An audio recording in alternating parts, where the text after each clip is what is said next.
We are back on the Rational Boomer podcast. Hopefully, your day is going well. It is Tuesday by the time you hear this.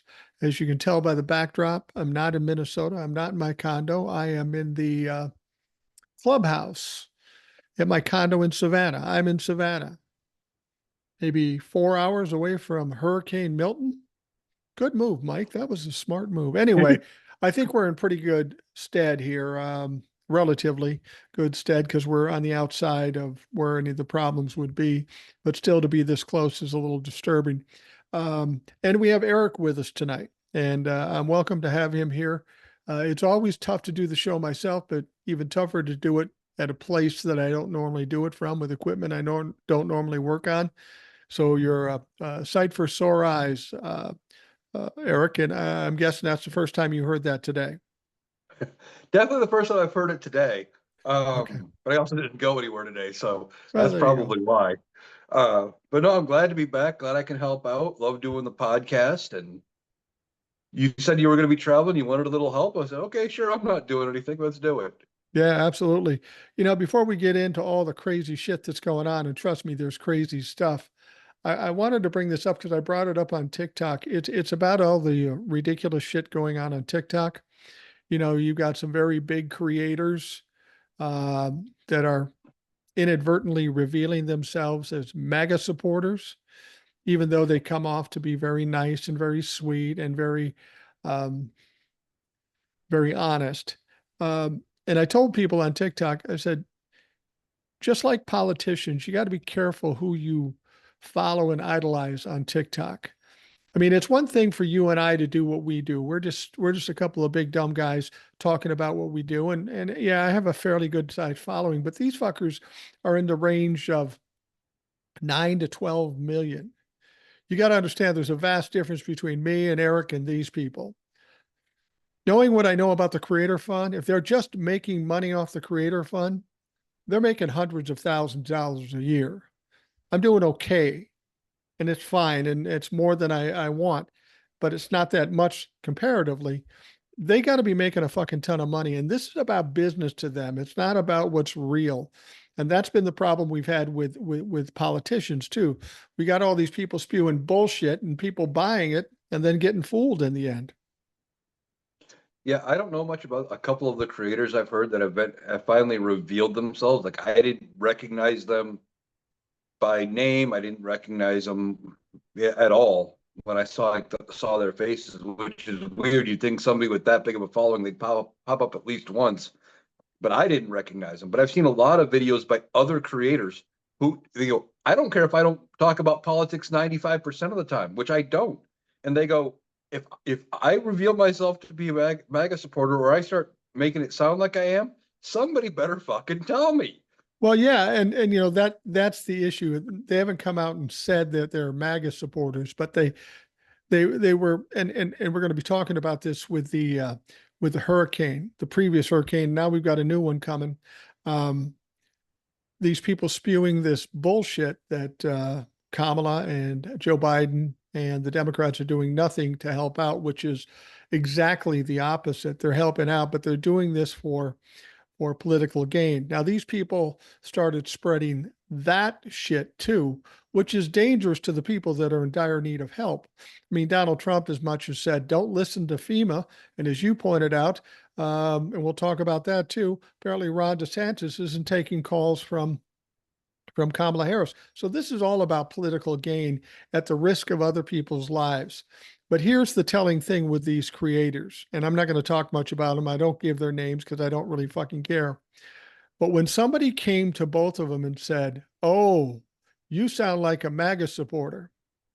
Now, if somebody came to you and somebody came to me and said, "You sound like a MAGA supporter," I'd say, "Fuck no. There's no way I would be a MAGA supporter. That's absolutely ridiculous." But they didn't say that. They just kind of sat back and said, well, I don't think about politics because I just want people to come together.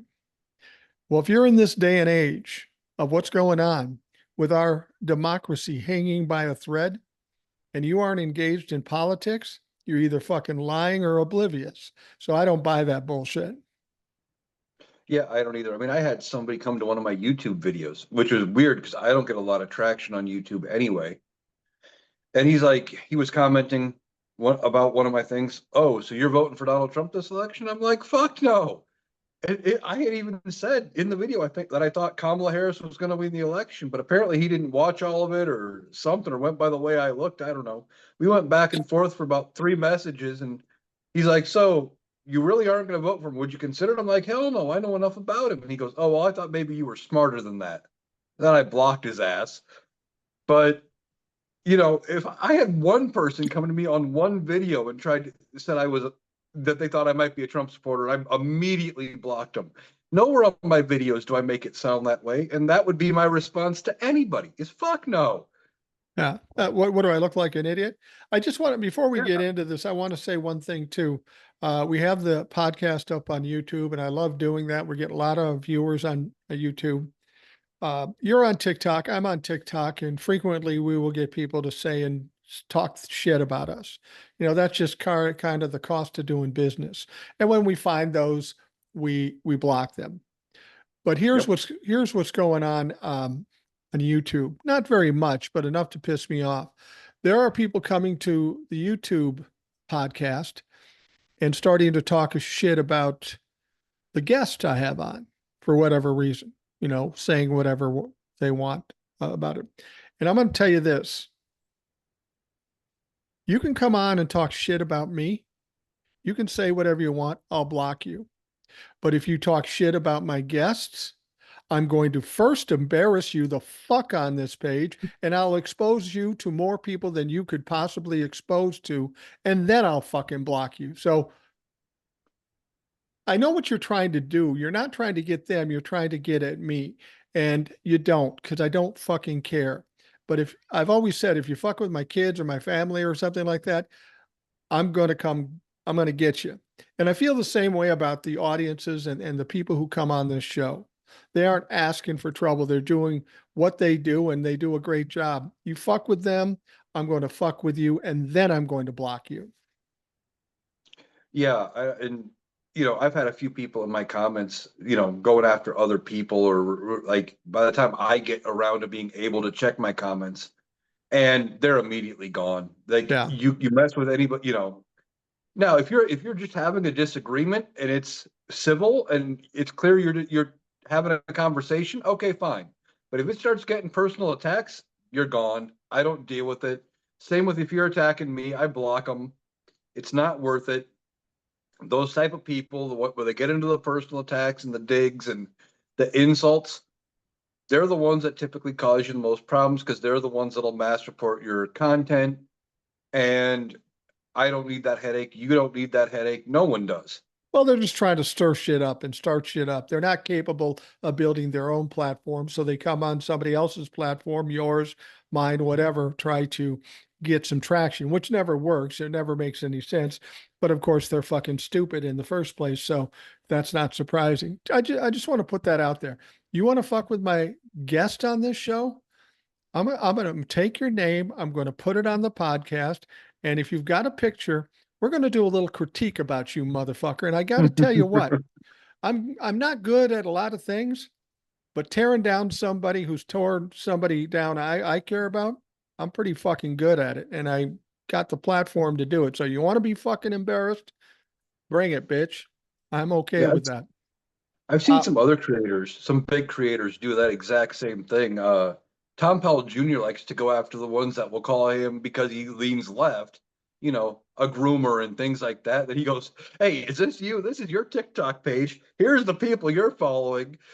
Guy looks like he's in his 50s, and everybody he's following is 18 to 22. And yeah. it's all girls, all that do skimpy outfit dance videos. He's like, "Huh, I wonder what's going on here." And he just it's all public information, but lets them out there on blast, and there you go.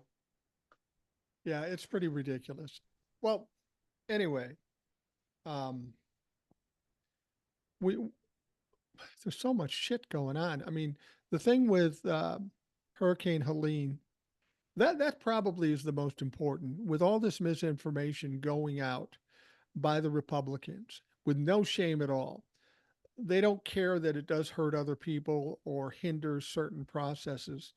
But If you look at any Republican governor, they're all saying the same thing. Biden and Kamala are doing the best they can as quickly as they can. But these motherfuckers insist that that's not the case. Now, it's not hurting Biden and Kamala that much because people know what they know, but it is hurting the people uh, that are in these dire situations. And of course, we're going to have more people in even more dire situations with this next hurricane. Milton, it's fucking appalling. Well, it is. I mean, you've got politicians coming out trying that are spreading this misinformation by that like the Republican base and the people who don't know better that are spreading it. But now the politicians are saying, "Oh, well, there's some traction among our supporters that they're saying this, so I need to get out and I need to say that too." And I'll sound smart, and they'll think they'll love me for saying it, when they're the ones who should know the truth and know what the fuck is up. Yeah, Like this bullshit about they're only getting $750. Well, it's true, but only partially. They're getting 700, the people affected get $750 immediately. You show right, up, you get the 750. But once they get through, part of the cleanup, the recovery, and as things start to settle, that's when the grants start coming in for the rebuild effort, and they will get more money. This is just, let's get you a hotel for a few days, a week, whatever, some food, some clothing. Let's get you in a better situation right now, and then we'll deal with the big money later. And this is the only money that Congress has approved, the 750 a person. It's not like Joe Biden says, well, that's what I want to cap it at. That's what he's legally stuck at. right. And what's happened there? I mean, Joe Biden has asked Mike Johnson to bring Congress back in an emergency session to get more money. What's Mike Johnson said? Yeah, no, I think we'll wait till after the election. So it's not the Democrats, it's the Republicans. And this is typical of how they behave. They think this is going to make Joe Biden look bad, so they'll risk other people's lives till after the election, after they can't gain anything anymore, and they think this is going to be a win for them. When is this government supposed to work for all the people, whether they're Republican or Democrat? That's what Biden and Kamala Harris are trying to do, but clearly the Republicans don't give a fuck. Right. I mean, and as far as like them coming back into session, Joe Biden said, "Hey, we need to get on this." Like you said, he goes, "Well, we can wait. We can deal with it after. We'll be fine till then." But then you look at it, people like Marjorie Taylor Greene are saying, "Well, we need to authorize more money. Joe Biden needs to authorize more money," as she was one of the ones that voted against more money for FEMA to help them out. Right. You know, they vote against it, but then complain when Democrats don't do anything. And I'm hoping, I would love to see people like Mike Johnson and Marjorie Taylor Greene not have a job come January 3rd. Well, Mike Johnson most certainly won't be the Speaker of the House at the very least. But, when you talk about the House of Representatives and you're talking about Republicans, there are 35 representatives that have voted against funding FEMA. 35 Republicans, no Democrats, all Republicans. And it's always the same with them. They talk about giving welfare and they don't want to help New York or California, but when it hits home, they got their fucking hand out. Now, Yep. when I say they've got their hand out, I'm not trying to begrudge the people that are in these tragic situations from getting their money, but you elected leaders that are trying to hurt you and try to begrudge you getting the money that you're entitled to in a disaster like this. It's just, I said this before, coming up to the election, as we get closer to the election, we are going to hear and see more crazy shit. Now, I'm not a prophet and I'm not a seer, but I was fucking dead on that. It's getting crazier every fucking day. Oh yeah, and you have, like I said, you got Marjorie Taylor Greene saying they need to do more, and then she calls for the head of FEMA, that Deanne Criswell, I think, to resign because of the relief, when it's actually going very well by everybody else's standards but hers, Right. because she wants some kind of a scandal again to run on. And I think this is going to backfire in the face of all these Republicans that are doing this crazy shit. People know what's up. It's not like it was 15, 20 years ago, pre-social media. No. You know, people like you and me are out here speaking truth to bullshit, to use John Colbert's line, and we're telling it like it is. And people know now more about what it is, and it's affecting how they vote. And they're going to be voting out the people that are against them. And the tragic thing of this is we not only have to push back against politicians, which seems natural, we got to push back against the media, and not just the right side media, the fucking left side media. We've got them spilling and spewing stuff that isn't true, or they aren't talking about shit they should talk about. I want people to understand, if you're a Republican, understand you are the fatted calf waiting to go to slaughter. Think about this during COVID. Donald Trump said it was a hoax, that it was no big deal. And why did he say that? Because he felt that the COVID epidemic or pandemic would have hurt him in the election. And he was right, but he was wrong about how it was going to hurt him. So he thought, well, if I just ignore it, then I'll be okay and I'll get reelected. Well, it turns out a million people have died, and I've heard no apologies from Republicans or Donald Trump for killing a million Americans. And now, with these tragedies in Florida and North Carolina and some in Georgia, um, these people fuck it up, put people in danger, and now we've got another storm coming through, and they're about ready to do the same fucking thing again. It's just appalling how they've put people's lives at risk for what they think is their own benefit, and it's not even fucking working. Right. And then on top of that, you had, there that you had Donald Trump saying don't listen to FEMA. And then in the middle of the disaster cleanup, while people are still out doing search and rescue and just trying to make sure they've located as many people and survivors as they can, he shows up pulling people away from the disaster area to cover his security detail and clean him an area where he can speak and build that little wall around a podium so he can do his press event when they should be out doing search and rescue and helping people. And then you have Joe Biden say, on the other hand, I'll go down when FEMA and everybody says it's safe for me to go and I won't hinder the rescue effort. Right. Two entirely night and day examples of a politician. And, the media didn't cover that part of it really about Donald Trump being in the way down there. They just said, well, he's down there. This is what he's saying. This is what he did. Well, Like it's normal, and it really shouldn't be. no, and they have the audacity to put out these memes, these fake pictures of Donald Trump wading through the water with kittens in his arms. They showed that several years ago, and people bought into it. And then they found out it was absolutely ridiculous. Donald Trump wouldn't bend over to help an old lady off the ground, let alone do something like that. But they're just spewing this shit out there again. And there's a Yeah. certain faction of this country, dumb motherfuckers, that believe it. Well, I saw some of those AI generated images of Donald Trump doing all the rescue. And I knew immediately they were fake because that's No, not what he is. no. But I saw somebody else use those and then photoshopped them or AI'd them or whatever.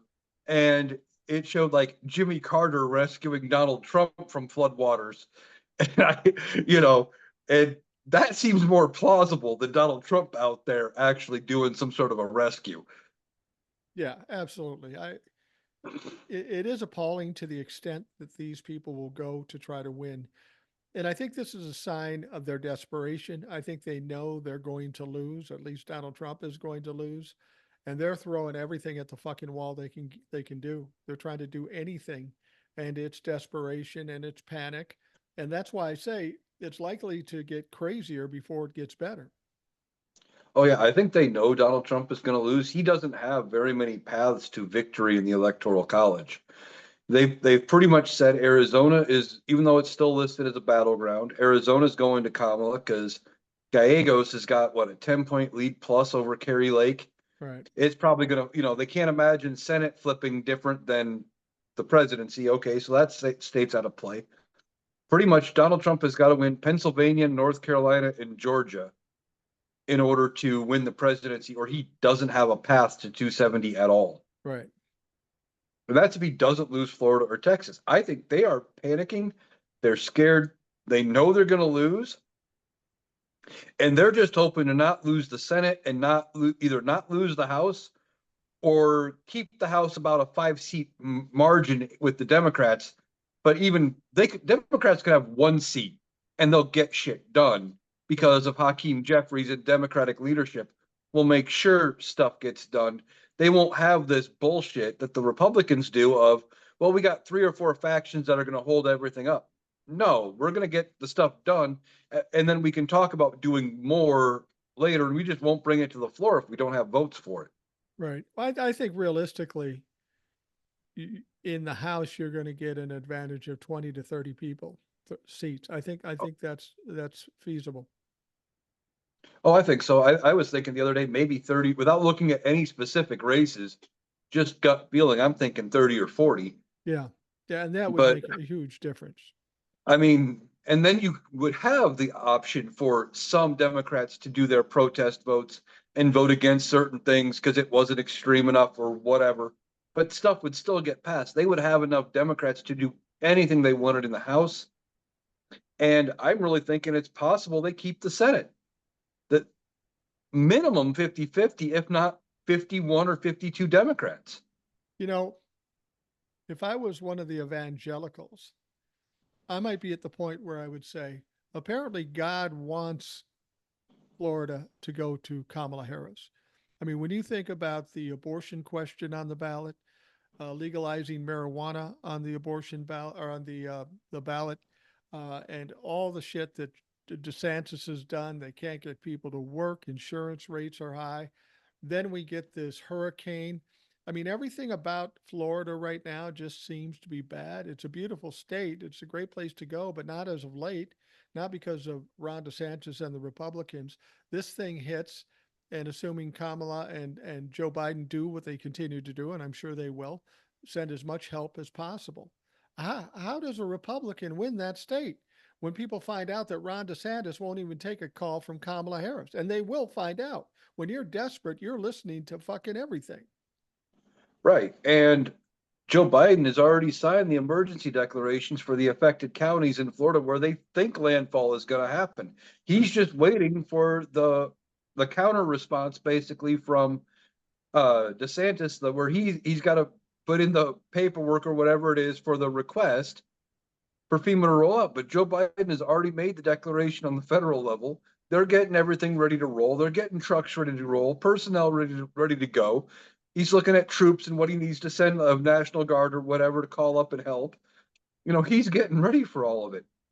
And you have DeSantis saying, I'm not going to talk to the president. I don't need to. Yeah, it's fucking amazing. If I was living in Florida and I heard that, I would be absolutely livid. And I would do anything I could to make sure Ron DeSantis doesn't have any decision making opportunities in the future. He can't run for governor again. Um, he might as well have run for Senate because Rick Scott's going to get his ass kicked. Uh, but but everything going on in Florida, everything is working badly for Florida, and it can all be traced back to the fact that you've got a Republican legislature and a Republican governor, a governor that is trying to mimic Donald Trump, and everything Donald Trump does is an absolute failure.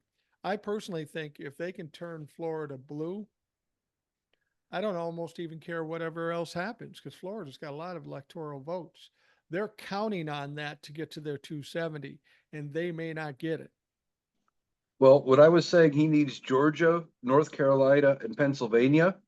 That would get him to exactly 270. If he If he gets lo- Florida, That's if he gets Florida. If he loses Florida, he could take Georgia, North Carolina, and Pennsylvania and still not win. You know, and there's a good chance Georgia stays blue. yeah, And then that's the ball game. He doesn't win. right. Pennsylvania could go blue. He doesn't win. North Carolina could go blue. None of these are outside the margin of error for a lot of their polls. And in Florida is, as much as we don't like polls, the polls are trending more and more favorable in Florida for Kamala Harris. Plus, all of the other sides are just looking so much more favorable for Kamala Harris. If Texas and Florida flip, or just Florida, it's over for Donald Trump and the Republicans for a while. And I was watching um, Morning Joe yesterday, and it really kind of irritated me. I don't know if I like Morning Joe or not. Sometimes I do, sometimes I don't. But they were talking about how they were confused by the fact that the economy's good, everything Kamala's doing is good. There's a lot of positives, there's a lot of negatives for Donald Trump, but how come it's so close? They were just perplexed as to why it's so close. And I said, first of all, you got polls that you can't trust. You never could trust them, but you use them to broadcast what you think. The reason why you think it's so close is because of you. You're perpetuating this shit. Mainstream media is doing it. I I still hold on to the thing is regardless of what the polls say, regardless of what media says, what we're going to see on November 5th may be one of the biggest one-sided elections we've seen in a long time. Maybe not ever, but one of the biggest in a long time. Yeah, it's going to be one-sided. It won't be biggest ever because obviously you have, what was it, Reagan's second term when he took everything but Minnesota. You Yeah, know, that's like we're not going to see something that big. I just don't see that happening. But I think it's entirely possible she takes, a bigger lead in the electoral college than Joe Biden had with 306. Bigger than that in the electoral college. Florida may be flipping blue, and if that flips, that's like I said before, that's the ball game. Um, you're going to see them take the House in a year where the Republicans are only defending 9 of 33 seats. There's a chance Democrats or Democrat leading independents could pick up a seat or two. It's yeah. entirely possible. And that would be huge. This, for as close as the media wants you to think of it, it's not going to be. And like I was telling somebody just recently, the polls, we always say we can't trust them because you don't know who's doing them. Are they omitting stuff? There was that one poll where they asked Donald Trump, do you support him? And it was like 60-40 or something for support. And then they asked, well, what if he's convicted of felonies? And the number dropped to like 30%. Yeah. Let's talk realistically in the Senate though. There's 9 Senate seats the Republicans are up in. And I don't know all of them. But let's talk about how realistic it could be in 3 of them. Ted Cruz, that's realistic. He could lose. Yep. Rick Scott, I think that's really likely he's going to lose. And then there's Josh Hawley, who nobody likes that motherfucker. So those 3 could conceivably flip, and that would change everything in the Senate. Those 3 definitely, like you said, nobody likes Josh Hawley. He was unpopular. Now you add there's going to be an abortion ballot initiative on the ballot in Missouri, which came down to the wire for Missouri of putting that out there. There's a good chance he gets voted out because, as we say a lot, how do you vote for an amendment on your ballot to protect abortion rights and then vote for somebody against them? It just doesn't make sense. Ted Cruz, they're still talking about his trip to Cancun during the cold snap. Yeah. People don't like that motherfucker. He is probably going to lose. And Republicans are so scared about him losing Texas, they're jumping and dropping a whole bunch of money into the Texas race, which is pulling money from other races. Rick Right. Scott, same problem as the other 2. You got abortion on the ballot. How do you vote for somebody who's pro-abortion bans when you vote to save abortion rights in your state? And don't forget about Those 3 are up for don't grabs. don't forget about Rick Scott too. The FBI still has his phone, and he's still under investigation for the insurrection. So, fuck. Right, right. I mean, he's also not very well liked. And then there's 2 other seats that could potentially be losses for Republicans. You got what is it, Marsha Blackburn in Tennessee, That would be nice. Ed would love that. because the gal that's running against her was one of the Tennessee 3, the 3 that they tried to Right. kick out for that protest The over white gun woman. violence. Huh? The white woman. Yeah. And she's holding her own, at least as far as polling from what I've seen and fundraising. So it's possible. She seemed rather popular. I don't know her. I can't think of her name, but from what I've seen, sounds like she's pretty popular in Tennessee. And then you have Nebraska. They've Yeah. got that independent in Nebraska who is running a very close campaign. Again, they're diverting money into Nebraska to save is it Fisher in Nebraska, the senator, I think so. Yeah. to try to save her seat because it's so close. And there's not a Democratic challenger running in Nebraska, but he would lean Democratic and caucus with the Democrats, I think. But he is talking like a conservative, like a Republican, like an old school Republican. Right. Right. And that may be appealing to people. I don't know. Nebraska, that's kind of a red state. It's hard to say how all that goes. But there are a lot of senators underwater here because of the fact of abortion and because of their connection to Donald Trump. I mean, let's remember something. Donald Trump won in 2016. He hasn't won an election since then. Virtually, well, not all, but most of the people he's endorsed have lost. And the reason they've lost is because they come off as this crazy Trump-la-fuck thing. Even if you are a Republican, you don't want to vote for that because they're fucking crazy. Rick Scott's that way. Ted Cruz is that way. Josh Hawley is certainly that way. If we can beat those three and hold on to the seats we have, we're in good fucking shape. Well, if we get those three to flip, it doesn't matter if we lose because we're going to lose Manchin's seat in West Virginia. That's almost a guarantee. Yeah. And Tester in Montana, that is a coin flip at this point. It could go either way. He might get reelected, but if he doesn't, if we flip Holly Cruz and Rick Scott, they pick up a seat and they're sitting at a 52-48 advantage. You know, I don't quite understand why Tester's in trouble out there. Here's a guy that he's running against, a Republican. He thinks along the lines of Donald Trump. He claims to be from a farmstead, and turns out he's not. I don't know if you saw parts of the debate that Tester had with this guy. Tester fucking destroyed him. And Tester, the reason why he's a Democrat and has won the Senate seat so much is because he is a rancher. He is like the people. And while he might be Democratic, at least he's from Montana, and at least he's uh, somebody they can relate to. This fucking elite clown, I think he's from Minnesota even. I don't even know how he's even in the mix in Montana.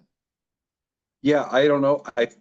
I'm only going on, and I know I shouldn't, but media buzz and polls are the only things that tell me it's a close race because I don't really know anybody in Montana. I don't have Yeah. much to go on other than that. So I gotta go with what I can see. But I agree with you. I don't know how it's close with Tester. I don't know how it's close with anybody that has an R next to their name other than in some of the districts it's so gerrymandered it's not funny. Yeah. But you're talking Senate, that's a statewide race. So maybe he gets reelected. I'm just saying if he doesn't, if they can flip Holly Cruz and Rick Scott's seats, you know, doesn't matter that we lost that seat. We've even gained one, and we're even in a better position. Yeah. Yeah. I'm hoping we can get 3 or 4 seats ahead. And I know that's pie in the sky stuff, but I'm of a mind now that we're at a real turning point, and I think a lot of things are going to happen that people don't expect. And the only reason they don't expect it is because the media tells us not to expect it. And since I don't trust the media, I don't really give a fuck what they say at this point. I'm looking at, the bottom line facts, what's on the ballot, abortion. Um, Donald Trump is just getting crazier and crazier every day. And anybody tied to Donald Trump has got to take a toll for being tied to him because Donald Trump is losing support every day. Yeah, you're right. And I think what you're going to see in the next, well, like it's what, 4 weeks now when this airs to the election. Yeah. In the next week or so, you're going to start seeing a ramp up from the media as it heads, and they're not going to completely shift to all being in favor of Kamala Harris, but they're going to start talking more about Donald Trump and his mental decline and the They already are. craziness Yeah. around him. They're gonna keep talking about it just a little bit more and a little bit more, and they're gonna be talking about the excitement around the Harris campaign. They are going to, I don't want to say shift their narrative entirely, but nudge it just enough so it looks like they're leaning in Kamala Harris's favor. Maybe not the right wing networks, but they're going to they want to make it look like when that announcement comes out that Kamala Harris won, they want to be able to say, well, yeah, we were talking about it. We thought she could win. We didn't think it was going to be, an even race or whatever. They want you to forget that they were saying it was going to be even as of a week ago. Right. But they want you to them to just remember the last week or so of news that they were talking about. Oh, Kamala should win this election or could win this election. It's within the realm of possibility and stuff. Yeah. I've said that before. You have to understand these people who are claiming to be journalists and claiming to inform you. They're more manipulating you. They're trying to get reactions out of you. And you're absolutely right. I've said the same thing. they're going to spend all this time saying, well, it's a a coin toss, and it's so close. And then, like you say, as it gets closer and it seems more obvious that Kamala's going to win, they're going to start leaning that way. They're going to do it at a slow pace, like you said, but they don't want to get to the day of the election and seem like they were totally surprised. But I think the question still has to be asked after this election, especially if Kamala wins big, and I think she will. The question has to be asked: how is it that these big time media sources didn't know this, but idiots like you and me sitting in our living rooms did know? What's that tell you? It tells you either they were poorly informed or they're fucking with you and they're manipulating you. And I think the latter is the truth. I do too. I think they were trying, like they did with Joe Biden. They wanted to keep it a horse race. They wanted to keep it neck and neck as long as they possibly could, while ignoring the obvious decline of Donald Trump. And when it was Joe Biden, they could focus on the decline of Joe Biden to keep it even though Joe Biden wasn't declining nearly as far, nearly as fast, or as dangerously as Donald Trump. If they would have been true journalists, say a Walter Cronkite, Yeah, they would have been talking about the decline of Donald Trump 6 months ago. at They least. would have pre the debate between him and Joe Biden.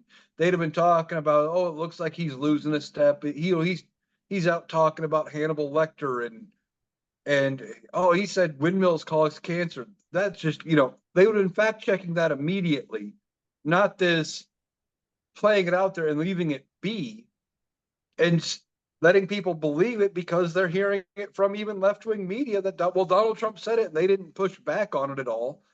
So it must be true. Well, what I get a kick out of too, you hear the Republicans say, well, Kamala won't sit down and talk to anybody. She won't do an interview. She won't specify what she's doing. All the while, Donald Trump is giving unhinged speeches in half-filled fucking Quonset huts and making a fool out of himself. This week alone, um, Kamala Harris is she was just on the podcast Call Her Daddy. Now I know a lot of people are saying big deal. She was on Call Her Daddy. Well, this podcast reaches 10 million women 35 and under, kind of a desirable demographic that you can't get on fucking MSNBC or CNN. So this was really actually a big thing. And I thought it was funny that the Republicans were trying to shame Kamala by saying this is a raunchy relationship show and Kamala's going on it. Really, this is coming from the people who are have a Lord and Savior who has been found liable for sexually assaulting women, been accused by 26 women of sexually assaulting them for claiming and confessing that he grabs women by the private parts. Not to mention the lawsuit where he was a co-defendant with Jeffrey Epstein for the rape of a 13-year-old girl. And you have the audacity to shame Kamala Harris. Well, I tell you what, that was a good move. She did a good job. And if you tell me she's not doing anything, also this week, she's going on The View and Howard Stern. Donald Trump, again, is backing Quonset huts or pastures with a half capacity who leave early. Well, and wasn't she also on 60 Minutes here Yeah. recently, or is that still coming up? No, that was yesterday. I only saw bits and pieces yet. I'm going to try to check deeper into that. But that's a good point because she was on 60 Minutes, and Donald Trump is the one that bailed on that motherfucker. Well, yeah, and he's trying to defend his bailing on it by saying, well, they haven't apologized to me from the last time I was on there when they asked me ridiculously tough questions or something like that. And if they don't apologize to me, I'm not going back on. No, he's just mad that they didn't fact check him, or that But they they were gonna didn't. fact check him, I should say. And he's like, well, I don't want to be fact checked, just like JD Vance in the debate. Wait. You said the rules are you're not supposed to fact check me. Like, how obvious can it be that you're Well, lying if you're complaining about being fact checked during the debate? He should have just let it go and let people decide which one of them they believe, the moderator or JD. But he had to make it a point and say something about it. It's like, that's obvious you're lying at that point. well, that's the ironic thing. He signs on the dotted line to go on 60 Minutes, And then when they say we're going to fact check you, whoa, whoa, whoa. Have you never watched 60 Minutes? Fact checking is what the show's about. They're going to hold your feet to the fire. And I know Donald Trump does not like that. But had he been trained properly in 2015, he would have been fact checked from the beginning. He would never have been elected president. So that's why I hold that against the media. But you want to talk about Kamala Harris not willing to do anything. Donald Trump is the one that's bailing on debates, bailing on 60 Minutes. He's bailing on everything. He only talks if he can spew whatever he wants in front of a bunch of mouth breathing, red meat eating dumb fucks. That's the only time he talks. Exactly. I mean, look what he did in front of the National Association of Black Journalists. Yeah, They start asking him tough questions, and suddenly his handlers pull him out of there. right. His staff pulls him out. Okay, well, we got to go. Thanks. Even as he was already late to the interview, and he starts getting tough questions and fact checked and stuff, and suddenly it's over and he's gone. If they would have treated him this way in 16, you're right, he would never have been elected. He probably wouldn't have been the Republican nominee at that point. No, We would no. have had somebody else. I don't even remember who was all running that year. Jeb Bush, or I think Ted Cruz ran. Mitt Somebody Romney. like Mitt Romney. I think Romney might have been in there. But Yeah. anyway, one of them would have been the nominee that year instead, and Hillary would have beat him, and that would have been that. That would have been the end of it. But they treated him with this wonder or whatever because he was good for ratings and just let him say whatever he wanted without pushback because they thought it was a circus show. And I don't think they expected him to get elected at all. And No, they thought the initially. clown show that he brought was just going to be good for ratings. They'd ride the ratings to the end of the election, and then he'd be gone. He'd lose, and that'd be the end of it. The media didn't think far enough ahead to go, oh shit, what if he does get elected? What happens then? How bad would this be for us then? Well, Lindsey said, Lindsey Graham said before he was elected, if you elect Donald Trump as president, it will destroy the Republican Party and you will have deserved it. Well, he's a prophet because that's exactly what's fucking happening. You know what else is interesting about these rallies? These are the only things he's doing. One of the reasons people are claiming they're leaving is because Donald Trump is perpetually late to all these rallies, like an hour, 2 hours, 3 hours, even 5 hours. So people stand there. I mean, how brilliant is that? You finally get a group of people who actually like you, and then you piss them off by wasting your time. Donald Trump is running a horrific campaign, and Kamala Harris is running a almost perfect campaign. Now, I don't know the reason why he's running late. I don't know if he's there and he's not ready to go out and perform. I don't know if he's not in the venue or why he's running late, but it's becoming a perpetual thing. And if he's in the venue, makes you wonder if they're not trying to get him hopped up on whatever they can to get him coherent enough to get through the speech so people can, don't go even worse about how bad he's declining. Like if they're not trying to prop him up enough and it's just taking that long to get him propped up enough to go out and give a 2 hour rambling speech. Yeah. Yeah. I mean, when you think about it, this guy is obviously being medically induced some way because he can go from just lethargic and lackadaisical to manic. You don't do that when you're 78 years old unless there's some other outside factor causing that in you. And if he's in fact being propped up and pumped up with some kind of medication, it's going to take a toll on a 78-year-old man. He's going to end up face down in his toilet like Elvis if he keeps that up. Probably, which is why I do think the plan is on the off chance he gets elected, which we both agree that's not going to happen. No, But if for him a miracle were to happen and he gets elected, he won't be president long. He might not even make it to inauguration day. right. And something would happen where he would be, like you said, face down in his toilet or something. And that'd be the end of Donald Trump because of all of the stuff they're putting him through, all the stress he's going under. I mean, 3 weeks after the election, he's got his sentencing in New York.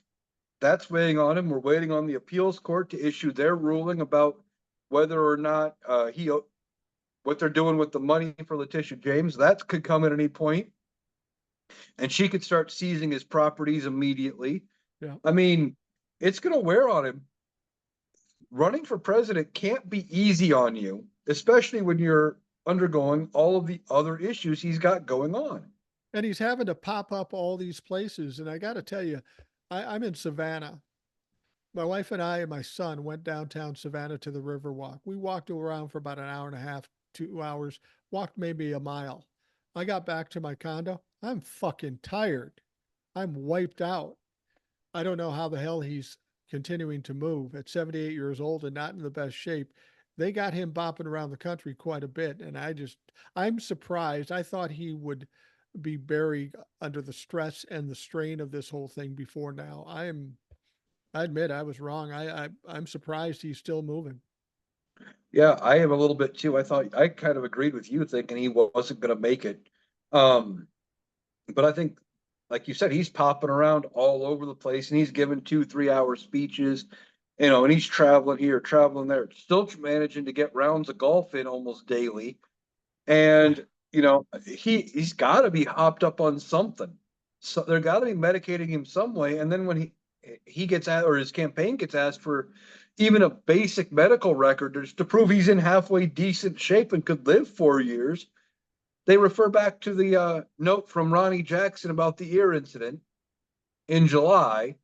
And beyond that, we've got the last information we have on his health, I think, was the note from Ronnie Jackson uh, prior to 2016. We don't know anything about his physical condition, and they won't release it. No, they won't release it. And they had the alleged cognitive test, but that was in 2018, 6 years ago. A lot of shit can happen in 6 years.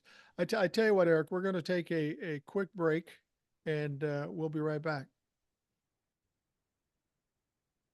We are back on the Rational Boomer podcast. I am in Savannah, Georgia. I'm in the clubhouse here, not in my condo.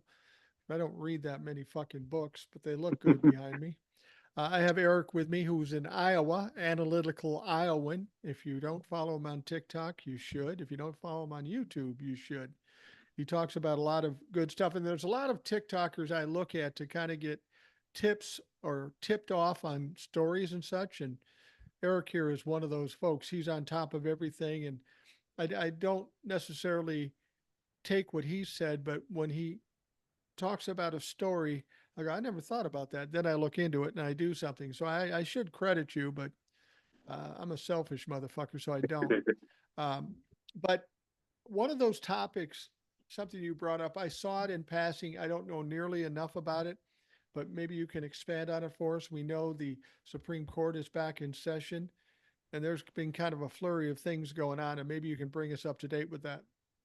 Well, they had a ruling today, or Monday, an unsigned ruling. So not sure how the justices voted, but probably either 6-3 or 5-4. And it was about Texas's abortion ban. Now, as far as I know, that ban is still being challenged through courts in Texas, but they were being sued by the federal government to force them to follow the federal law that requires emergency abortion care if that's the best option. Right. And Supreme Court ruled today in an unsigned ruling that Texas does not have to do that right now while this case is going through and being, dealt with. That it's at least temporarily they don't have to follow that federal statute. But last term, they told Idaho they did have to follow that federal statute. Wow. It's the same court, nobody's changed, same justices. So don't know what's up with that. Like I said, I don't know if it has more to do with the fact that this is potentially only temporary and because of having to do with this case that's still working through. And I don't know a lot about the case that they're working on, but I do know there's a case pending and this was only a temporary matter. But yeah, they didn't issue like an opinion with their reasoning. It was just an unsigned, very short order saying basically, no, you don't have to follow it right now. And there has to be a point when this is all said and done that it's acknowledged that Republicans and Supreme Court justices literally have blood on their hands. There are women right now suffering and struggling and in pain and even dying in some cases because of these ridiculous laws. They don't seem to care about that at all. The Supreme Court nor the Republican legislators. It's just it's fucking appalling to me. And by saying it's okay in Idaho and not okay in Texas just shows the incompetence of our Supreme Court. And we can't have a legitimate democracy if we have an incompetent or a corrupt Supreme Court. And we have fucking both. Yeah, we do. And, depending on what they do to fix the Supreme Court, if they expand it, Kamala Harris could pick up 4 potential justices. Beyond that, assuming she gets reelected in the next 8 years, there's potential for her to appoint like up to 4 additional justices from retirements or things like that, depending on how they get these people out. You've got Clarence Thomas, you got Samuel Alito, who both have scandals under their belt, who potentially could be going places. You have John Roberts, and is it Kagan, or it's either Kagan or Sotomayor? One of those two is either 69 or 70. I think Sotomayor, there's been talk about getting her to retire. I don't know if she's not healthy. I mean, she's not young, but she's not in her 80s either. So I'm not sure what that's about. But hopefully, if Kamala is the president, she can get rid of some Republicans and any Democrats that might be on the edge of retirement age, because we don't want them to have to retire in the middle of a Republican administration. Now, frankly, I don't. The way it's going, I think it's going to be 8 years minimum that we won't have a Republican administration. We may we may have another conservative president. It'll probably take 8 to 12 years, Yeah, but they may not be a Republican. They may be, a new party under a new name. yeah, Um, probably. Liz because Cheney. whoa, they're on my phone. There we go. That's why I've always said too. When Liz Cheney was unelected in her last term, everybody was feeling sorry for her, and I said, you know what?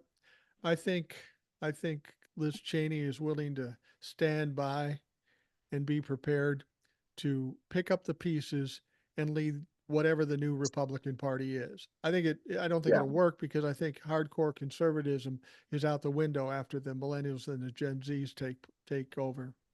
Yeah, I think you're right there. I think hardcore conservatism's out. They're going to have to find something. But I saw somebody talking about it and said usually conservatives, they like to look back about 30 years or so and look back about what was so good. Well, in the last 20, 30 years, what do millennials and Gen Zs have to want to keep the same? Working for not enough money, rent that they can't afford, Right. not being able to buy a house. There's not a lot of good that they're going to want to keep out of this. And that's part of where conservatism is dying in America, because everything's just too expensive. And Republicans have been the ones in the way blocking everything. What's interesting, and I think this is damaging to the Republican Party. We saw J.D. Vance in the debate. Tim Walz asked the question, did Donald Trump lose in 2020? He couldn't answer it. Then George Stephanopoulos asked Mike Johnson the same thing. And he said, well, you just want to litigate the past. We were looking to the future. Really? Really? Because you're still bitching about losing in 2020 and you're still trying to do things um, to avenge that now for 2024. So don't talk to us about looking back. And then you've got people like Tom Cotton and some of these other fucks. They refuse to answer whether or not they think Donald Trump lost. Clearly, he lost. The court said it. The Electoral College said it. The popular vote said it. They fucking lost, and they can't admit it. Now, it's not because they don't know any better, because they do. The only reason they can't say it is because they're afraid of the wrath of Donald Trump. Why in the world do they give him this much power? This motherfucker is dying on the vine. Let the fucker die on the vine. 2 reasons I think why they bow to Donald Trump. One is Donald Trump still has a lot of influence with his base. And for somebody, I'll pick on Ted Cruz because ain't nobody likes Ted Cruz, and No, it's already going to be a very close race for him in Texas, which he could lose. If Ted Cruz pushed back against Donald Trump the wrong way, and he came out and said, Ted Cruz, well, yeah, he's really a rhino. He doesn't stand with me. Don't vote for him. That'd be the end of his political career. There's enough of the base that will listen to every word for Donald Trump that they don't want to risk getting voted out in a close election, or they'll, even if they're in a safe district, it might become way too close for comfort. The other thing is, remember back in 2016 when the RNC got hacked? yeah. We never heard anything about that. That never came back to light. We just heard it happened, and that was the end of it. Then suddenly a lot of Republicans started coming around to Donald Trump's side on a lot of things. Lindsey I Graham, wonder, 180 degree switch. right. I wonder what was found in that DNC hack, and how, Donald Trump has it, or at least has something credible that they believe he has access to that information somehow. And they're scared as hell about whatever's in there coming out because they think it'll be bad for him. Do you think even if they stand strong with him, walk in lockstep with Donald Trump all the way up to the election, after the election is over, I feel like Donald Trump's grip on the Republican Party is finally going to loosen because he has nothing to bring to the party. He can't bring support. He can't bring elections. He can't bring money. They're going to walk away from him. Do you think at that point, even though it has no bearing on anything, apropos to nothing, do you think he drops those bombshells, if in fact he has them, just to burn the place down on the way out? I do. I think it's entirely possible he tries to burn anyone he can. And it wouldn't surprise me if we hear after the election that Donald Trump tries to, even though they've said there wouldn't be a deal, that he offers some kind of a deal to Jack Smith. And you keep me out of prison. And here, I've got information on, I'm going to throw a number out there, 100 sitting members of Congress. Here's stuff you didn't know that they did in the past that you could still prosecute them for, things like that. Here's everything I've got on them. Just keep me out of prison. The only problem with that is that if you, and I didn't read it all, but if you read that briefing that he sent out, anything in terms of politically speaking or legally, I think Jack Smith's already got it. He doesn't have to cut a deal with Donald Trump, and I think he's got a personal hard on for Donald Trump, as most of America does. They just want that fucker done, down, and out. I don't think they need him for that. Donald Trump thinks that's his ace card, I'm sure, but I don't think it offers him any help at all. He'll just keep flailing and he'll try to burn everybody down. I've said this on a previous podcast. I feel like we're on the doorstep of a reckoning. I mean, a reckoning like we've never seen before, as Donald Trump would say. We got P. Diddy with all that shit that may come out. We've got Donald Trump with all the political shit that's going to come to pass after the election. And I even think Jeffrey Epstein's stuff, once the clutches of the Republican parties is on this, we might see some trickles out of that too. Can you imagine what happens if all of Hollywood and music and politics gets exposed for the egregious, horrific shit they do? Kind of change would happen in this country. I mean, it would be positive. It would be hard. It would be ugly, but it's about due. Oh, I think you're right. You're going to see a lot. Donald Trump will probably try to burn everybody on his way down. I think he does try to make that offer to Jack Smith. And if Jack Smith doesn't take it, I still think because they didn't do enough to save him, he burns every Republican. Either he burns them by giving the information to Jack Smith, or he burns them in the public eye and gives it to Fox News or Newsmax or CNN or anybody who would take it. He'll give them all the information he has on sitting members of Congress because they didn't do enough to save him. He will burn each and every one of them down to the last one. Even his most ardent supporters won't be safe from him if he loses this election, especially if it's as bad as we think it's going to be. And if you think that Eric and I are just espousing some hyperbole, remember Mike Pence did certify the election, and he wanted that motherfucker killed. So I don't think He there's any limitations on what Donald Trump will do. he was sitting in the dining room and was told that the crowd was trying to hang Mike Pence. He goes, "So what? What if this vice president hangs?" That's all you need to know about Donald Trump. He will burn anybody who isn't loyal and who doesn't do what he thinks they should be doing at the time. And So he will burn everybody. one of the things I'm hoping the media does, and I'm not sure they will, they tend to be very fickle about scandals, but we need to keep drumming up this brief and bringing out the information. It's 165 pages.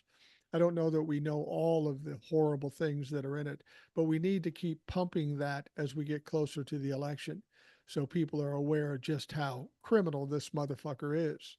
Um, I hopefully the media will do that. If not, people like us have to bring it up and repeat it over and over again, because the shit that's in that briefing tells you fairly clearly this guy has no business being in any kind of powerful position, let alone the presidency.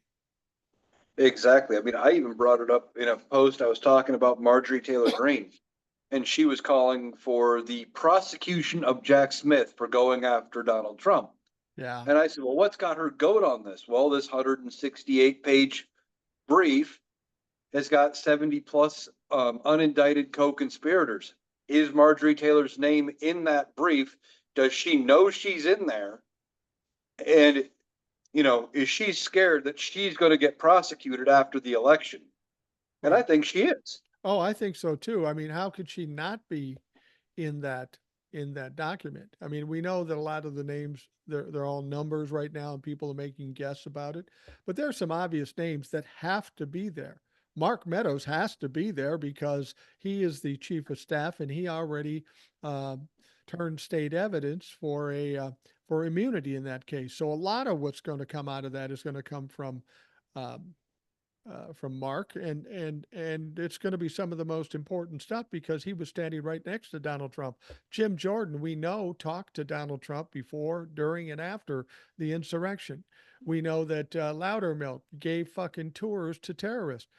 There's a lot of these people in this document, and while they haven't seen indictments yet, this may be what we were talking about before, how we'd heard that sitting members of Congress will see indictments after the election. Yeah, exactly. I mean, remember, Marjorie Taylor Greene was one of the loudest voices to not certify the election, and she was one of the loudest Trump supporters in Congress around January 6th, even though she had only been a member of Congress for 3 days Yeah, on January 6th. yeah, exactly. And, which Same with means Lauren she Boebert. was, yeah, yeah, exactly. I think those are names that are in this thing. And I think she got scared. That's why she started being vocal again. She started coming back out. She's coming out of the woodwork, throwing anything and everything at the wall, trying to, you know, I don't know if she's trying to win favor in her district to make sure she wins or what, but especially if she loses and she's not a sitting member of Congress, I've said before, I think the first ones Jack Smith goes after out of the ones that were sitting members of Congress are ones that are no longer in Congress. I think those go first, and then the sitting members of Congress who have gotten reelected since January 6th, 2021. I think they're secondary. Well, yeah, I mean, it makes sense for him to go grab the low hanging fruit and then use that low hanging fruit to implicate the sitting members of Congress. So you have the extra help of being able to take them down. They're harder because they're sitting members. But if Marjorie Taylor Greene says, yeah, Matt Gaetz did this, the fuck. Yeah, Jack Smith has got a process to what he does, and he knows exactly what he's doing. And I think you're absolutely right. I hadn't thought about it till you mentioned it before. Any of these people that lose their seats, they're going to be targets right off the bat. I think so. Um, and for a lot of people saying Jack Smith, doesn't know what he's doing, you hear that on the right wing. Oh, he doesn't know. He's not doing things right. He's not. If you read his briefs, he's very meticulous. He's very calculating. But I also know he came from The Hague, where he was prosecuting international war criminals where you had to be this meticulous. Right. He doesn't mess around. He's going to get everybody involved. If they're not indicted from it and they had anything to do with it, they're going to have a deal for immunity or they're getting charges. It's one of the two. Right. And He's not going to leave anybody out of it. He doesn't. I don't think he cares what state Donald Trump is in mentally. I don't think he cares about any of them. If they're guilty, he's going after them, unless a court says they're unfit to stand trial. And you have to understand is when he was in The Hague dealing with international criminals, these people are a lot smarter than any Trumplafuck. These fuckers Oh are not yeah, only criminal, but they're stupid on top of it. Just look at what they're doing. yeah. I mean, your typical Republican Trumplafuck doesn't know how a lot of things work, and even if they do, like the politicians, they talk at their voters and they assume their voters don't know how things work, which is why they say some of the stupid shit they say, just hoping their voters don't realize it's stupid shit. Yeah. Yeah, exactly. Exactly. So what do you think Donald Trump does now be, between now and November 5th? I mean, the only thing he's shown us he can do, two things, is do campaign rallies and in those rallies make up the most ridiculous lies. How does he change that, especially now that he's getting less audiences and they aren't even staying for the whole thing because he goes on these rants for 2 hours? What else can he do? I mean, even if he all of a sudden became a nice guy, he's too far gone. There is nothing Donald Trump, I don't think, could do to come back around because with being this close to the election, even if he came out, and yes, I know he's already said he doesn't know anything about Project 2025, but if he came out with a plan that actually said the opposite of Project 2025 and got people on board, got rid of the campaign staff, and did all of this stuff, no one's going to buy it because it's too close to the election. There's too much of him saying the other. He can't change his messaging at this point on hardly anything. So he's going to have to do what he's been doing, which is doubling down, which isn't going to work. No, That not and anymore. his ego will not let him change his message. He won't be able to flip his support on something. The only thing he can do is maybe try to twist the words he's already said. Well, what I meant was this. You just didn't understand what I was saying. You're the stupid one because you didn't understand what I meant when I said it, even though it was probably a half coherent, three-quarters of a sentence at best. And there's nothing he can do. He can't come up with anything. There's no way to drag in new voters. There's not. They're trying to manufacture scandals about Kamala, and unless they get something major to stick on her, they have no chance. And I don't even think a major scandal, unless it is something more egregious than anything Donald Trump has done, I don't think it matters. And I just don't think there are any scandals with Kamala Harris. She seems pretty straightforward. And, Donald Trump is a special kind of criminal, special kind of piece of shit. So, but, Donald Trump is doing what I've always said he would do with narcissists. They don't think about what they're doing, they're reacting. Now, you remember he brought in this goofball Laura Loomer, and he was espousing how smart she is and important she is. And then once she started getting negative feedback, which was right away, she's gone. Then he brought in Corey Lewandowski, who was with his 2016 or 2020 campaign. He's the guy that was at the convention and then admitted to sexually assaulting somebody at that convention, as well as getting a little violent and having some dust ups. Well, he got rid of Lewandowski now, too, or at least he's put him on the shelf. This guy is trying everything and nothing is working. Yeah, he brought Marjorie Taylor Greene back into the fold. Like I said with the hurricane stuff, she was with him at the Georgia game in Alabama, and she's back in the fold again. Why? Because, like you said, he's trying anything, any representative, any um what's the word I'm looking for? Any pundit, anybody, any advisor that he has, if they give him any sort of positive feedback, if he thinks it's good, if they have something that they think will work, well, if you do this, you'll look even better, Donnie. He's going to try it. And he is so desperate, he doesn't realize how bad he's flailing. And he thinks, like he always has, that the words that are coming out of his mouth are just brilliant Yeah. and that everybody should realize it. And they're Well, not.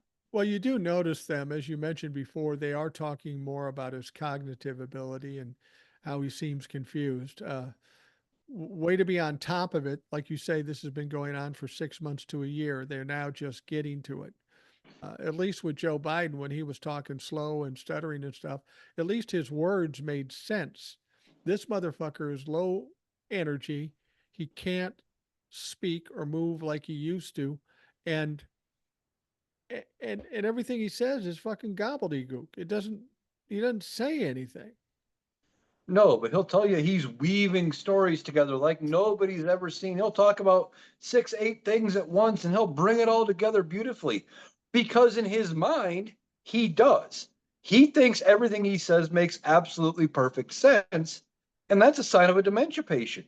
It You is. know, this is like uh people like, when you go to visit an elderly person who's suffering from dementia in a nursing home and they're talking about sending their kid off to school on the school bus or something. And to them, that made perfect sense that they did that this morning. And you just have to say, yeah, okay. And you agree with them because you don't want to start that fight. But they're not right there. And that's where he's at this point. Well, that's why I'm convinced now, in spite of the fact when I first heard the concept, and I think I heard it from Old Soul, I thought, that might be a conspiracy theory. And that conspiracy theory is to get Donald Trump elected and then get him out as quickly as possible so JD Vance can be president. Why do we want JD Vance being president? Because he's a hardcore evangelical piece of shit who's against abortion, wants a national abortion ban.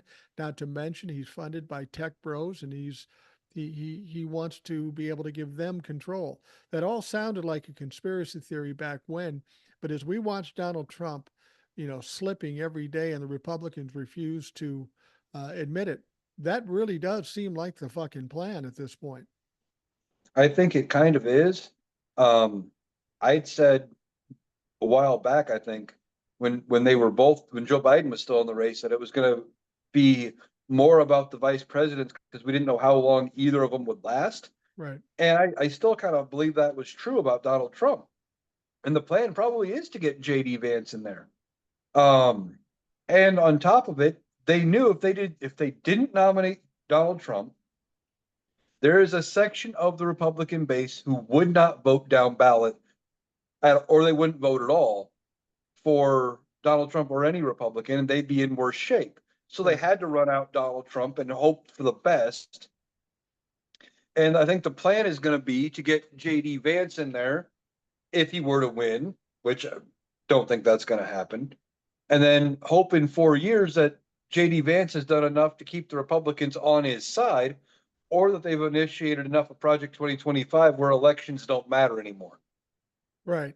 Well, and if I'm the Democrats, and they don't have to listen to me, but given that scenario where it makes some sense, if I'm going to have a talking point that's going to piss off Donald Trump and blow up the whole campaign for the Republicans, I'm going to say, look, Donald Trump's not going to make it 4 years.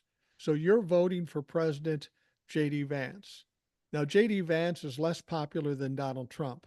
He was at 27, 30% or something like that. People don't like J.D. fucking Vance. He may have gotten little play from the debate, but generally people don't like him. And just like just like they did with Biden, they said, well, he won't make it 4 years. Well, I think it's conceivable and realistic to think that Donald Trump won't make it 4 years, maybe even a year. So now your vote as a Republican is going for J.D. Vance. How do you like them apples? Right. And I think they do need to be talking about that more. If they don't, people like you and me need to. Yeah. And just remind people that Donald Trump might not make it his entire term, whether that's from something happening to him on his own or the Republicans stepping in and saying, yeah, this guy is not fit. We can't deal with him. He needs to be out. Now, I'm not so worried about Donald Trump winning. I don't think it's even possible. He's losing a lot of the battleground states, and he's pulling his resources out of a lot of the battleground states at this point because he just doesn't have it. So he's going all in on, like I said earlier, Georgia, North Carolina, and Pennsylvania, because that's about his only path. And if Kamala Harris has got so much resources to go around, I think she's got a great chance to win. But we do need to be telling people that, hey, if you're still thinking about Donald Trump, remember, he won't be president come 2028 when we vote Absolutely. again. He Yeah. might not even be alive come 2028 when we vote again. And it will be President J.D. Vance if Donald Trump wins this ticket. And it wouldn't surprise me if there's already a plan for the next vice president for J.D. Vance, whoever that might be. Right. Well, and you keep hearing people talking about the 25th Amendment, and they talked about it with Joe Biden. What Donald Trump and everybody fails to understand is in order for that to happen, you need the vice president and members of the administration to sign on to that. Well, that's not going to happen with Joe Biden for obvious reasons. He's perfectly fine. He's doing a great job. But we know how the Republicans think. And if their goal is to get in there with Donald Trump, right, his back in, and then get J.D. Vance as president, how hard do you think it's going to be for them to pass the 25th Amendment and be legitimate? Because Donald Trump is fucking nuts. The only thing that would save Donald Trump in that instance, because I think you need 2/3 of the House and 2/3 of the Senate, would be the Democrats Yeah. going in and saying, yeah, we don't want JD Vance in there, so we'll save Donald Trump. But even then, if Donald Trump is as diminished as he appears to be, just from what we're seeing and what his campaign is allowing to be televised, Right. I don't see how the Democrats could save him. They would have to go with, yeah, we need that guy out of here. We don't like JD Vance, but he's a better option than Donald Trump. Even they would say, at least he might be an asshole. He might be all of these things, but he's not mentally diminished. Well, yeah. I mean, he's not mentally diminished in the same way as Donald Trump, but he's certainly a narcissist and he's certainly got some psychological problems. The important thing is, and we talk about these possibilities and what if, but as we've said, you and I both know for Donald Trump to win this election, something mystical, magical would have to happen. I don't care what the polls say. I don't care what the media says. All the facts lay out. He just can't do it. You can't win an election as a Republican if you don't have a unified party at the bare minimum. And we know for a fact he doesn't have a unified party. He's got Republicans stepping away from him every fucking day. If you can't get Yeah. the whole party, you can't win. Well, you talk about something mystical or magical happening to save Donald Trump. He already had that, and that was Yeah. 2020 with COVID. The Yeah. universe handed him a reelection on a silver platter if he would have handled COVID like a president and treated it seriously, come out and said, look, we got this thing, we're going to deal with it. We'll lock down like the experts say, we'll deal with it for 3 weeks and it'll be over. We're going to have the best recovery of any country in the world, and came out presidential with it. He would have walked into a record almost. Yeah. He would have won in a landslide, guaranteed. But what happened? What did Donald Trump do? Universe handed him a reelection opportunity on a silver platter, He and fucked he it up. looked at it and went, I know better. Yeah. Yeah, I mean, if Donald Trump would have said, "Oh yeah, this is important. You got to lock down and you got to put a mask on," all those Trump fucks would have jumped in lockstep and done it, whatever he said, and he would have probably saved hundreds of thousands of lives. But instead, he thought better. He thought this was going to hurt his election, so better just to ignore it. And he was right. COVID did affect the election, but in the opposite way he thought it would. Exactly. Like I said, the universe handed him a reelection opportunity on a silver platter, and that's all he would have had to run on. He Yeah. wouldn't have had to run on any of the other policies. He could have said, if they got through COVID and we had the best response of any country, that would have secured him a reelection. I guarantee it. But he was smarter than everybody in the room and fucked it up. Yeah, he did.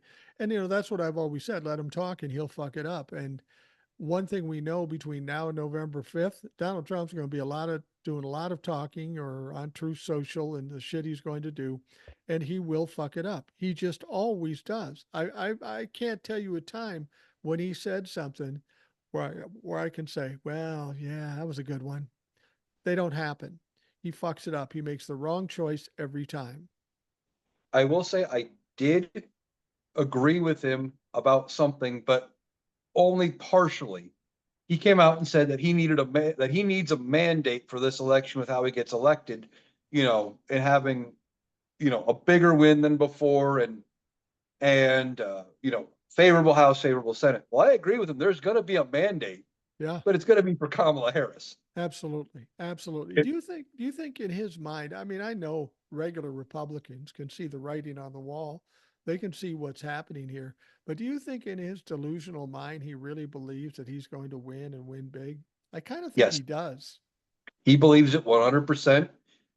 He believes if he gets less votes than what he got in 2016 or 2020, he'll never believe it's true. Yeah. He believes he's going to get even more votes than he got last time. He thinks he's going to win more states. He said California was in play and he could win California only if they counted the votes correctly. Right. Like he is so far gone. He thought Minnesota was in play, and Minnesota didn't even go for Reagan back when Reagan won 49 of 50 states. Right. Right. Like he is so far out there because he thinks everybody thinks about him the way he thinks about himself, which is that he's the best person in the world at literally everything, and he knows the most about everything, about everything. Yeah. And the time is finally coming that he's going to find out otherwise. You know, we've talked about how people say, well, he'll just say he won and it'll be a mess like 2020. And I don't think it will be. I mean, he will say that, and some Republicans will try to parrot what he said, but he's not in the same kind of position. He doesn't hold the same kind of power. He's not in the same mental state. He can start ranting and raving, but pretty soon he's going to look like that guy in any downtown in the country just walking around with a newspaper yelling at the fucking sky. That's what he's going to appear to be like. Yeah, exactly. I mean, he's going to say he lost, but the only reason it worked the last time is, well, it worked for two reasons, but they're similar. One is a lot of people carried a lot of weight because he was the president. Right. The president was the one saying that all of this happened. So that they assumed because he was the president that he knew stuff they didn't, and Right. he was speaking from an area of fact. Right. And then the other reason what he was doing worked was because he was the president and he was able to get the gears of government behind him as he was doing things, whether that was holding back the troops on January 6th, not having the DOJ investigate the threats of violence, or having the DOJ say, well, there's some stuff that looks a little fishy here, all of that stuff. He had the wheels of government and the gears going in his favor. He's not going to have that this time. Joe Biden won't let that happen. He's not going to come out and say, yeah, there was a bunch of fraud and a bunch of things. We got to look into all of this. He's not going to do it. He wouldn't do it even if Kamala Harris for some reason lost, Right. unless they had hardcore evidence that backed it up. He wouldn't just say, "Yeah, we're doing it because." Yeah. It's going to be interesting, but I think people believe that after this election, we will be set to go through what we went through after 2020 up till now. And that's just not the case. The circumstances are different. Donald Trump is different. Joe Biden is the president. None of the things that we saw, the horrible things we saw from January 6th on down, none of those things are going to happen that way because the situation is not the same. We're in a different universe now than we were in 2020. Donald Trump's expiration date is up, and there's nothing he can do about it. Exactly. Now, if Mitch McConnell would have had the balls to come out with the second impeachment and say, "Yep, what he did was egregious, and we're voting to convict him," should never have happened, and not said anything about the criminal court and saying let them deal with it. Just said no. As president, he failed in his duty, and we're voting to convict and convicted him. We wouldn't be here right now. No, Republicans wouldn't be in the position they're in right now. And they're not going to make that same mistake a second time. They're not going to back him again and let him back in the fold after he loses again. well, He brings nothing to the table.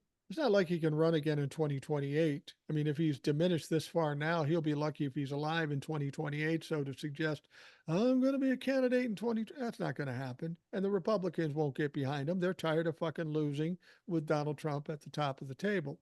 But I honestly believe that Mitch McConnell, Lindsey Graham, um, Kevin McCarthy, they're going to live to regret their decisions because they're going to have to live with them long after Donald Trump is gone. And it's not going to fare well for them in history or in their political life. Probably not. And there's a good chance they could be sitting there as some of the unindicted co-conspirators. Maybe not Mitch McConnell. I think he's smarter than that to be involved in it. Yeah. But maybe Kevin McCarthy, maybe Lindsey Graham. No, for sure, Chuck Grassley's probably in that mix somewhere. And I would be happy to see him get what's coming to him Well, for being involved in it. and the reason why Grassley's potentially involved and he's your senator in Iowa is that we know that he'd already planned to fill in for Mike Pence when he didn't go to certify this election. He'd already stated that um, as the Senate pro tempore, I think his name was, he's the one Yep. that would replace Mike Pence in doing the certification. He was already kind of planning sending out emails to that effect. Now he's trying to deny it now, but he's in that fucking mix. He may be 100 years old, but that motherfucker's a criminal. Yes, he is. Chuck, I am older than chocolate chip cookies Grassley, and I want to see him get what's coming to him for being involved with it. He was he was also involved in holding up Merrick Garland from when Barack Obama appointed him. He Yep. was one of the ones involved in that whole mess. He's got issues at his feet that he needs to be held accountable for. Absolutely. And there's just not enough that Donald Trump brings at the table after this election, even if he comes out and says, you know what, this didn't work. I'm going to try it again in 2028. They're not going to salvage him this time. They're not going to back his play. They'll probably come out and say, well, he might be in the running in 2028, but we'll see what happens as it gets closer. Yeah. They'll salvage it for as long as they can. They won't necessarily feed into it, but they'll both sides it by saying, well, we'll see when we get there, and let time deal with it at that point. I'm really But interested to see how these people who have stuck with Donald Trump thick and thin all the way to the last moment till November 5th, what are they going to do to try to redeem themselves in their careers? I just don't see how it works. That stink's going to be with them forever. I think it will. You're going to see a bunch of them getting voted out, both this term and in the midterms and the following term for senators. And they're going to have to do something, whether that's starting to go against some of the MAGA talking points and voting in favor of things that they, would have voted against by supporting Donald Trump or what have you.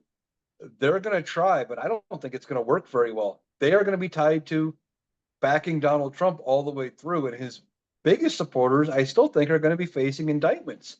I do too. And that's going to be something that, they could be staring at being felons and major jail time, depending on what charges they catch. Do you think these people are thinking that way? Are they thinking that far ahead where they realize this is going south? This isn't going good. We've got a bunch of documentation. We've got the immunity charge for Mark, or immunity case with Mark. Do you think they're feeling the pressure right now, and as far as how they're going to be implicated? I think some of them are. Like I said, I think that's why we're hearing a lot more out of Marjorie Taylor Greene. Yeah.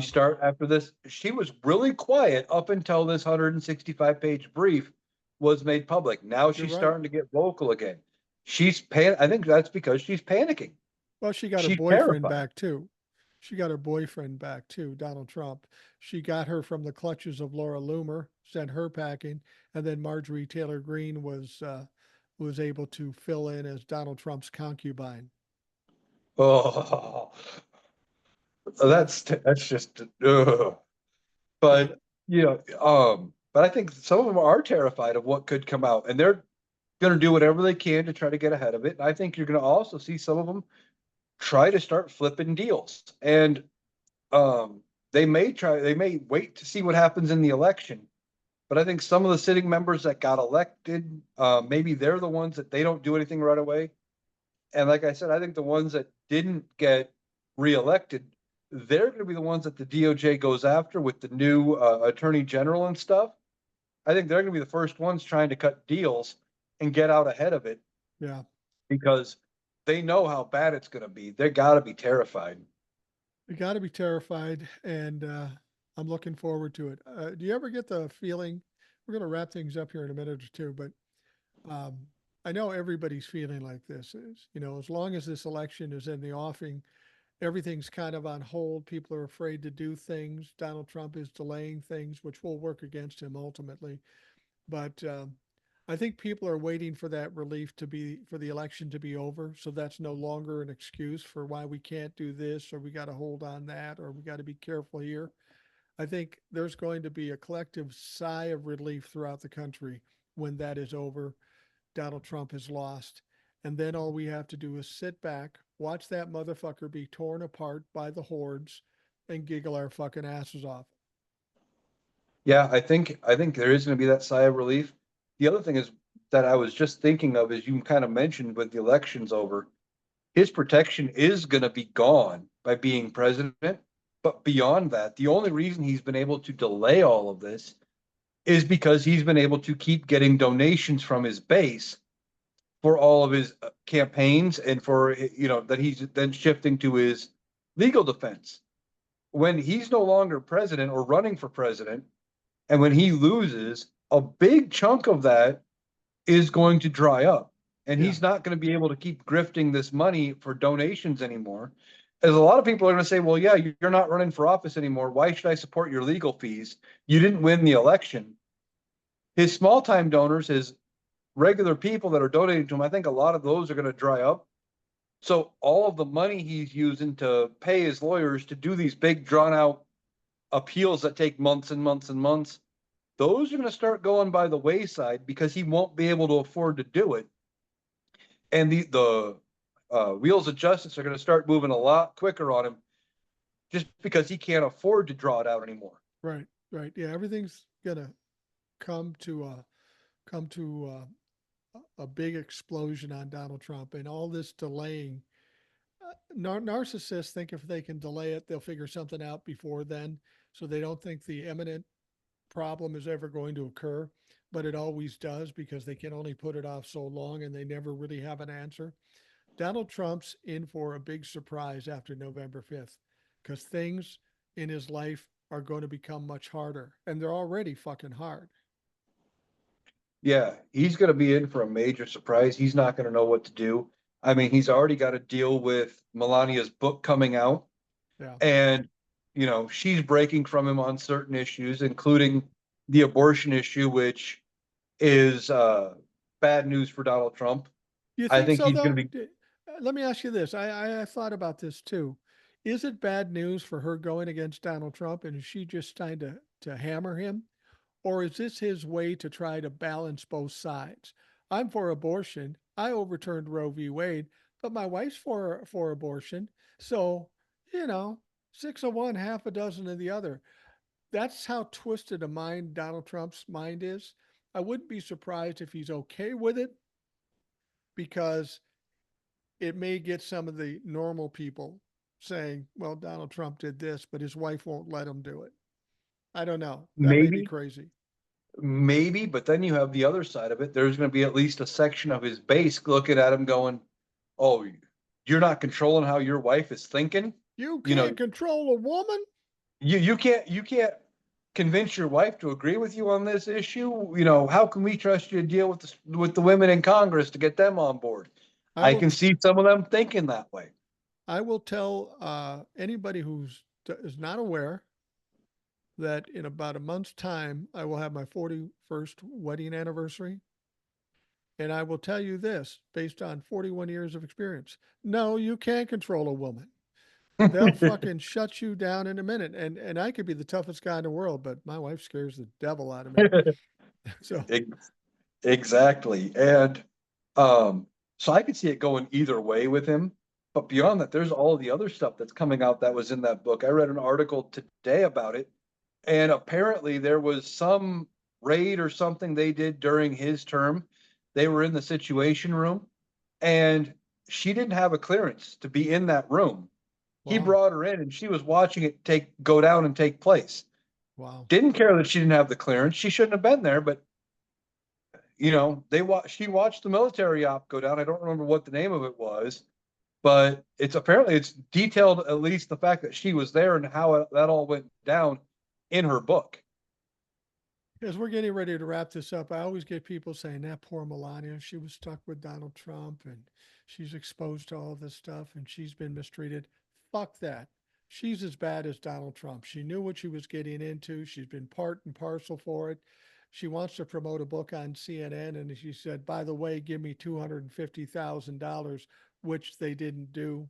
She's either struggling for money or as big a grifter as Donald Trump or a combination thereof. Melania is not entitled to any sympathy. She's as bad as Donald Trump. Oh yeah, I mean Donald Trump, aside from the obvious dementia that he's now suffering, he's the same person he was when they got married. Oh, yeah. She probably knew he was cheating on her with Stormy Daniels and all of it, and all of his attitudes about things. You can't tell me he kept any of that hidden from her at all.